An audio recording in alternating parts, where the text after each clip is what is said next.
Padang dengan Prodi Informasi Perpustakaan dan Kearsipan. Di video kali ini saya ingin menjelaskan sejarah perkembangan literasi informasi dan praktek literasi informasi di berbagai negara. Sejarah perkembangan literasi informasi. Literasi informasi pertama kali ditemukan oleh pemimpin American Information Industry Association, Paul G. Zurzkowski, pada tahun 1974 dalam proposalnya yang ditujukan kepada The National Commission on Libraries and Information Science, disingkat dengan NCLIS, di Amerika Serikat. Paul Zurzkowski menggunakan ungkapan tersebut untuk menggambarkan teknik dan kemampuan yang dikenal dengan istilah literasi informasi, yaitu kemampuan untuk memanfaatkan berbagai alat informasi serta sumber informasi primer untuk memecahkan masalah mereka. Paul Zurzkowski merekomendasikan bahwa program nasional dibentuk untuk mencapai literasi informasi yang universal pada dekade berikutnya. Pada tahun 1976, Bursina mengatakan bahwa literasi informasi merupakan satu set keterampilan dan literasi informasi terkait dengan 1. Keterampilan menemukan dan menggunakan informasi. 2. Penggunaan informasi untuk pemecahan masalah dan pengambilan keputusan. 3. Efisien dan efektif menemukan lokasi informasi dan pemanfaatan. The Information Industry Association mendefinisikan orang yang literasi informasi adalah orang yang tahu teknik dan keterampilan menggunakan alat bantu penelusuran informasi untuk menyelesaikan masalah yang dihadapi.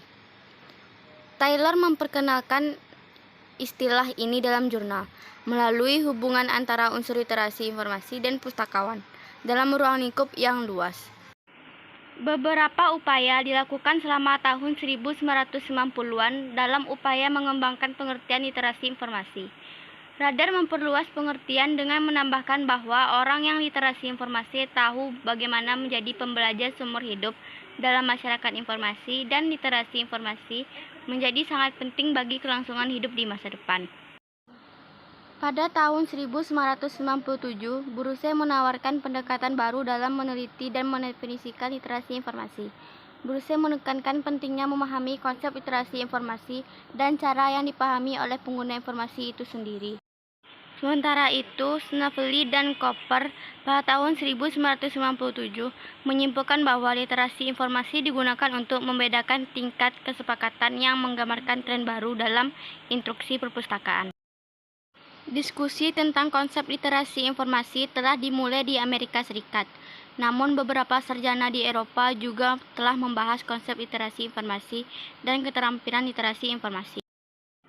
Setelah beberapa tahun terakhir, diskusi tentang istilah literasi informasi dan keterampilan informasi serta konsep literasi informasi mempunyai pendekatan yang berbeda dalam penggunaan istilah literasi informasi dan keterampilan informasi, serta banyak definisi yang diusulkan oleh beberapa organisasi, lembaga, dan penulis. Di beberapa negara, istilah yang digunakan untuk melek informasi dengan jelas mengacu pada kompetisi. Istilah tersebut telah digunakan untuk literasi informasi. Oleh karena itu, perbedaan antara definisi dan pemahaman konsep tampaknya sangat berhubungan dengan cara konsep kompetensi dan keterampilan informasi tersebut didefinisikan. Pada tahun 2002, Bruce menyimpulkan ide literasi informasi muncul seiring dengan berkembangnya teknologi informasi pada awal tahun 1970. Literasi informasi mulai tumbuh, berkembang, dan diakui sebagai literasi yang sangat penting pada abad ke-21. Literasi informasi diartikan sebagai jumlah kemahiran. Literasi informasi juga digambarkan sebagai literasi menyeluruh terhadap semua aspek kehidupan pada abad ke-21. Hari ini, literasi informasi adalah terkait dengan praktek informasi dan pemikiran kritis terhadap lingkungan teknologi komunikasi dan informasi. Dalam perkembangan selanjutnya, literasi dikaitkan dengan kemampuan berkomunikasi secara tertulis, bukan bahasa dan komunikasi lisan. Literasi bukan sebuah karakteristik manusia sejak lahir. bukan unsur dasar kemampuan manusia, namun lebih merupakan kemampuan yang bisa dipelajari baik di lingkungan sekolah maupun di lingkungan rumah. Bahkan dalam perkembangan terakhir, ada kecenderungan literasi digunakan sebagai kemampuan dalam berinteraksi seseorang dan masyarakat dengan lingkungannya, dengan budayanya, dengan bisnisnya, dengan politiknya.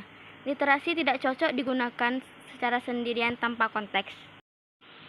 Kini, dengan semakin cepatnya perkembangan teknologi informasi dan komunikasi di tiap-tiap negara, seperti adanya komputer, internet, dan electronic banking, menjadikan semakin nyata faktor literasi untuk konteks tersebut. Dengan melihat konteks literasi seperti itu, maka sekarang pengertian literasi menjadi semakin bervariasi dan kompleks. Para pemimpin politik di seluruh dunia sekarang telah mendukung adanya program bantuan untuk meningkatkan literasi di segala bidang kehidupan, khususnya bagi anak-anak dan bahkan orang dewasa. Mereka juga sudah mendukung gagasan bahwa literasi merupakan kewajiban pemerintah dan merupakan hak bagi setiap orang untuk mencapainya. Sekian materi yang dapat saya sampaikan. Atas salah dan kekurangan saya mohon maaf. Assalamualaikum warahmatullahi wabarakatuh.